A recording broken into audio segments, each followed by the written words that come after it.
il y a 2 semaines, la Guinée a connu un incident, l'attaque de la prison centrale. Vous avez fait une étude en 2017, oui. 2018, 2016. voilà, 2016, et qui parlait des prisons. Et précédemment, vous avez participé à la réforme des forces de défense et de sécurité. Est-ce que, d'abord, pour la réforme, c'est un goût d'inachevé, et les prisons, c'est une alerte qui s'est concrétisée? Non, à mon avis, c'est 2 problèmes complètement différents. Bon, c'est un pays, la Guinée, c'est un pays de passion. Hein. Ah bon? C'est vrai. Mais les hommes, quand même, ne sont pas passionnés. Non, mais parce que si on parle du phénomène de l'évasion, le problème d'évasion, c'est inhérent aux prisons. La seule différence avec cette évasion-là, c'est qu'elle s'est déroulée dans un contexte particulier avec un statut des évadés particulier. C'est-à-dire, il s'est déroulé dans un contexte où il y a le procès du 28 septembre et les gens qui ont tenté de s'évader sont cités au procès. En fait, c'est ça la nouveauté. Sinon, le commando aussi. Voilà. C'est d'ailleurs l'aspect, la présence d'un commando. Parce que parfois, les évasions, on planifie à l'interne, on profite d'une situation, on fuit. Mais quand c'est un commando qui débarque, est-ce que c'est pas ça même la particularité? Oui, tout à fait. Alors, pour revenir aux prisons, c'est-à-dire ce que je trouve déplorable en Guinée, c'est le manque de continuité de l'État ou de l'administration.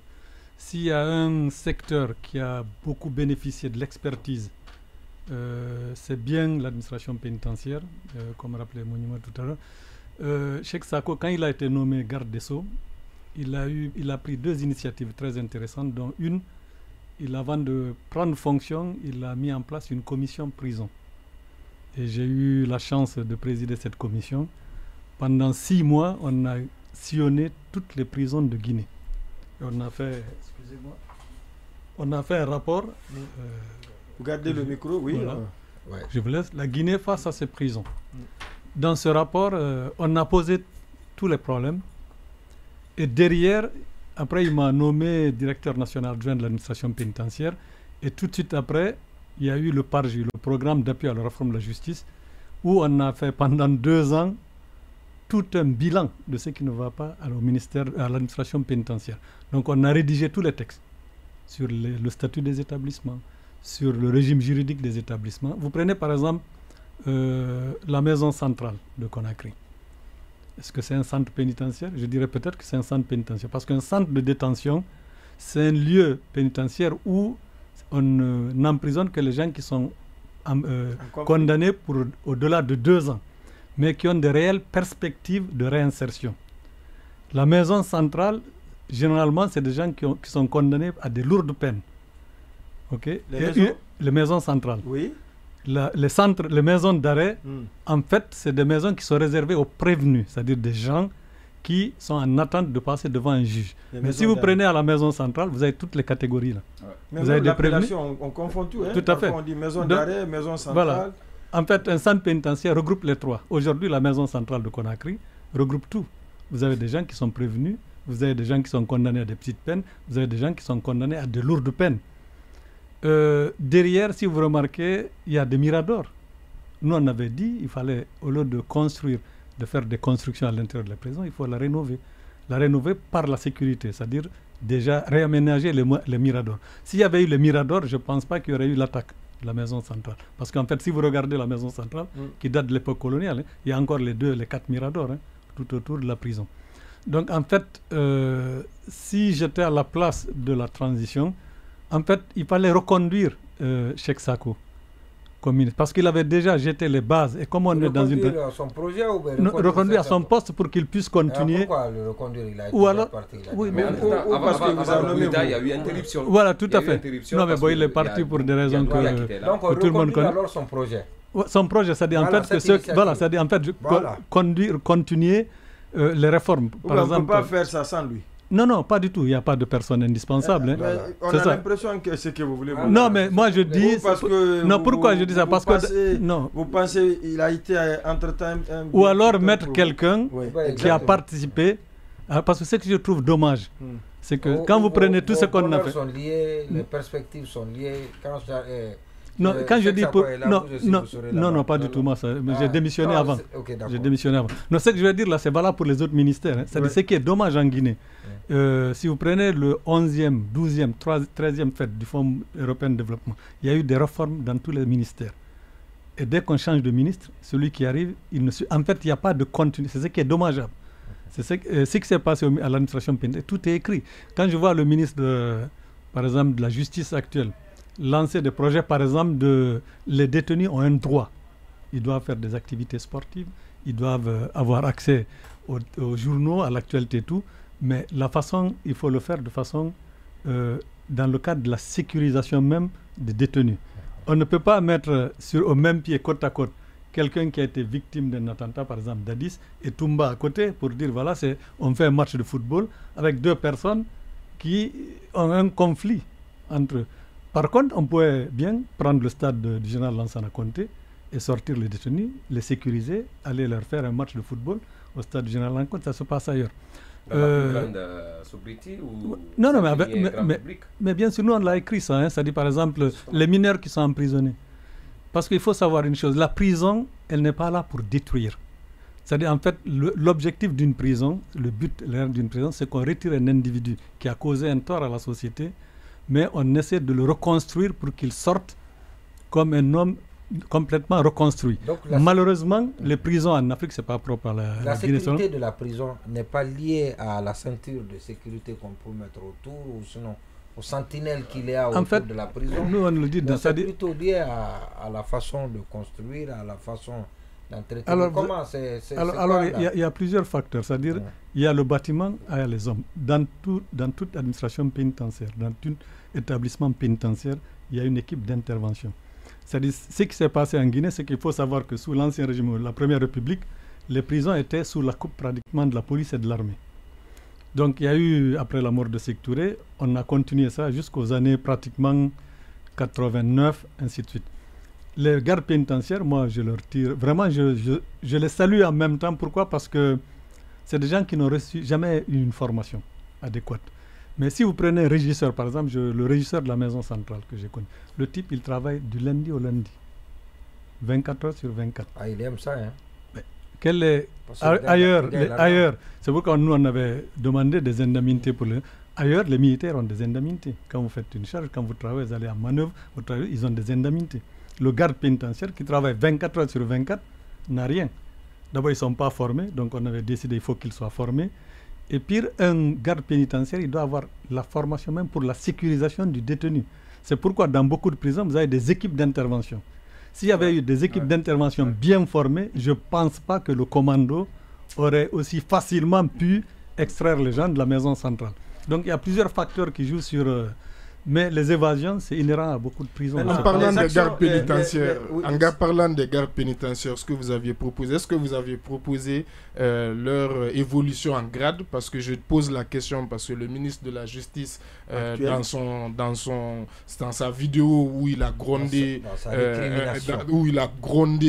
de manière grotesque un garde pénitentiaire, a dit que voilà, c'est le colonel qui les a donné un grade, donc en quelque sorte, regardez comment vous le récompensez. Est-ce qu'à l'époque, c'était quelque chose qui était déjà prévu? Il y a quelque chose qui est un peu dramatique, moi j'avais souligné quand on faisait l'expertise. Les gardes pénitentiaires, ce n'est pas des militaires. Ils ont une formation commune de base pour savoir manier, mais ce n'est pas des militaires. La prison, ce n'est pas l'armée. Mais malheureusement, en Guinée, d'ailleurs, nous, quand on est arrivé à la maison centrale, ils étaient en tenue militaire. Ce qui n'est pas normal. Et la deuxième chose, c'est que c'est les seules prisons en Guinée, il n'y a aucun détenu qui a une tenue. Quand j'ai été nommé directeur national adjoint de l'administration pénitentiaire, j'ai fait un exercice avec le régisseur. Je suis rentré à la prison, à la maison centrale de Conakry. Je suis parti prendre un détenu et je suis sorti avec lui parce qu'il était habillé comme moi. Normalement, dans une prison, les détenus doivent avoir une tenue pour qu'on les distingue des visiteurs, pour qu'on les distingue des autres. Mais ils sont tous habillés comme tout le monde. Moi, je suis même surpris qu'il n'y a pas autant d'évasion dans ces prisons. Parce que vous pouvez sortir à la maison centrale, vous rentrez et vous sortez comme vous voulez. Parce que tout le monde est habillé de la même façon. Donc ça, c'est déjà une règle élémentaire. Mais dans cette maison, vu la qualité, vu le nombre de détenus actuellement à la maison centrale, il fallait absolument qu'il y ait une équipe d'intervention, c'est-à-dire des gardes pénitentiaires formés pour sécuriser la prison. Parce qu'une prison, vous avez deux types de sécurisation. La sécurisation interne à la prison relève de l'administration pénitentiaire, mais les alentours et la proximité relèvent de la police ou de l'armée. Ou de la gendarmerie. Ou de la gendarmerie. Mais quand on voit comment les gens ont eu accès à la maison centrale et ils sont sortis avec des détenus, il y a plusieurs questions qui se posent. Mais la première question que je pose, c'est déjà la sécurisation même en interne. Parce que les gardes pénitentiaires... Oui, mais vous n'avez pas encore répondu à sa question. Oui. Est-ce que dans vos réformes, cela était mentionné, prévu, que ces gardes pénitentiaires reçoivent des formations et qui vont être sanctionnés par des grades? Alors là, si vous prenez le livre, tout est marqué dans le rapport. Non, on a mis les grades.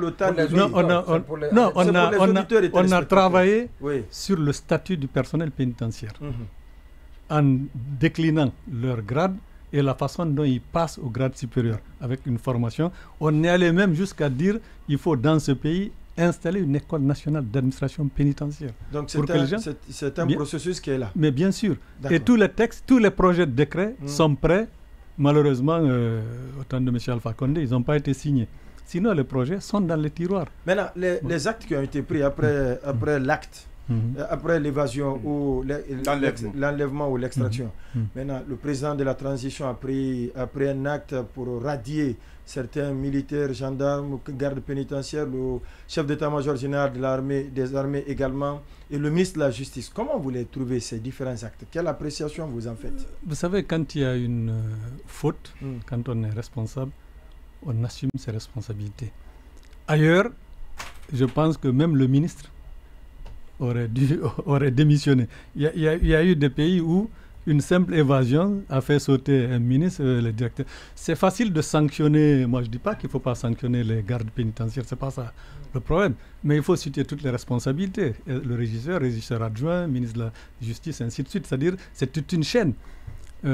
S'il y a eu des fautes, les enquêtes sont en cours. Je suis très mal placé pour savoir ce qui s'est réellement passé. Comme tout Guinéen, je vois ça. J'ai un œil extérieur parce que je ne suis plus en responsabilité là-bas. Mais quand il y a une évasion, il faut situer les responsabilités au plus haut niveau. Parce que l'évasion peut être due aussi au manque de matériel, au manque de moyens du personnel pénitentiaire. Je ne pense pas que les commandos, je n'ai pas suivi tout ce qui s'est passé, mais je ne pense pas qu'ils soient venus bras ballants pour venir en prison. Est-ce que les gardes pénitentiaires étaient armés? Est-ce qu'ils étaient dans des conditions idéales de protéger la prison? Tous les problèmes, je pense que l'enquête va situer les responsabilités. Mais c'est très facile de sanctionner que les gardes pénitentiaires sur ce problème. Alors, moi je vais parler de la sécurité. On sait qu'il y a eu assez d'investissements dans la réforme des forces de défense et de sécurité. Le professeur Alpha Condé, il en avait fait son cheval de bataille. On va dire quelques années après la chute de son régime. Quel regard vous portez aujourd'hui sur justement cet élément clé de l'État? Alors nous, on a fait au niveau du centre d'analyse, on a fait il y a 2 ans un rapport sur le bilan des réformes du secteur de sécurité en Afrique. Parce qu'il faut savoir que la RCS, c'est de la réforme du secteur de sécurité, c'est la fille aînée de DDR, de démobilisation des Nations. En fait, c'est les Nations Unies, au sortir des années 90, après guerre Libéria et Sierra Leone, Congo, Côte d'Ivoire, ils ont mis en place, après les DDR, il fallait maintenant repenser le système de sécurité pour que l'armée puisse devenir une unité républicaine. C'est-à-dire, l'objectif de la réforme secteur de sécurité, c'est comment passer d'un État protégé à un État protégeant, à un système protégeant l'État de droit. En fait, et l'objectif final, c'est comment arriver à un contrôle politique de l'outil militaire. En fait, c'est ça l'objectif final de la RCS. Mais si vous prenez, elle a démarré en Centrafrique, ensuite au Congo, à Abidjan, en Guinée, dans tous ces pays, le bilan est mitigé. Les bilans sont très mitigés. M. Alpha Condé en a fait un outil de propagande, mais quand vous allez, c'est vrai, les statuts sont écrits et tout, mais le problème, c'est la vraie question qu'il fallait poser, à mon avis, c'est une armée, pourquoi faire? Dans un pays comme la Guinée, on a aujourd'hui la chance, et ça je pèse mes mots, la Guinée n'est pas l'objet de terrorisme actuellement.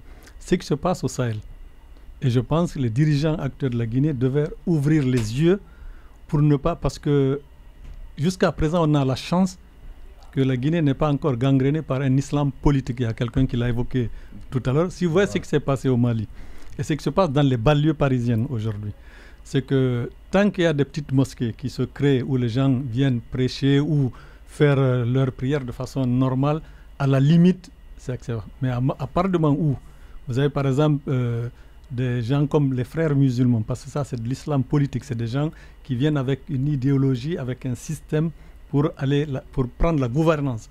On a la chance aujourd'hui en Guinée, il n'y a pas encore l'islam politique. Mais est-ce que l'État a les moyens de surveiller tout ce qui se fait dans les mosquées? Les mosquées que moi je suis incapable de dire aujourd'hui, mais toujours est-il, c'est que je remarque de plus en plus, je vois de plus en plus des jeunes filles voilées, je vois de plus en plus des gens qui pratiquent un islam que moi je ne connaissais pas dans le système de prière, on ne croisait pas les bras, donc ainsi de suite. Et si vous prenez le Sahel que je connais très bien, l'émergence de l'islam radical se fait dans les poches de pauvreté ou dans les poches où la jeunesse n'a aucune perspective. Et si l'État n'ouvre pas les yeux pour contrôler ce qui se passe dans les mosquées, parce que c'est très facile, quelqu'un qui finit l'université qui n'a pas d'emploi, c'est facile. Qu'est-ce qui se passe aujourd'hui? Vous prenez par exemple le Niger. Boko Haram émerge aujourd'hui dans des zones, des villages où le système scolaire s'arrête au primaire. Donc quand les enfants finissent le primaire, il n'y a plus de perspective pour aller au collège parce qu'il faut aller à Niamey ou dans les grandes villes de Tillabéri, ainsi de suite.